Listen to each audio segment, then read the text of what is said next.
Hello প্রিয় viewers, আমরা আজকে কথা বলবো পাইলিং নিয়ে। আমরা যখন হাই রাইজ বিল্ডিং করার স্বপ্ন দেখি বা প্রয়োজন অনুযায়ী উঁচু ভবনের সিদ্ধান্ত নিই, তখন আমাদের প্রথমেই সয়েল টেস্ট করতে হবে। সয়েল টেস্ট রিপোর্টে আমরা মাটির ক্যাপাসিটি সম্পর্কে জানতে পারবো।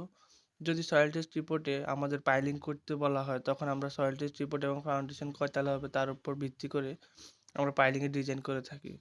কিন্তু প্র্যাকটিক্যালি অনেকের পাইলিং সম্পর্কে ধারণা থাকে না। পাইলিংয়ের সময় অবশ্যই একজন ইঞ্জিনিয়ার থাকতে হবে। যদি আপনি একজন ইঞ্জিনিয়ার না রাখেন, তাহলে আপনার কাজ সঠিকভাবে বুঝে পাবেন না।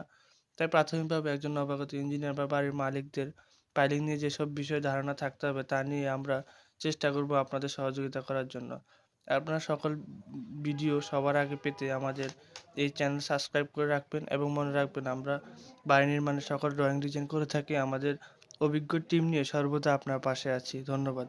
আমরা চেষ্টা করব পাইলিংয়ের সকল ভিডিওগুলো প্রত্যেকটা ধাপে ধাপে দেওয়ার জন্য। ধন্যবাদ প্রিয় ভিউয়ার্স।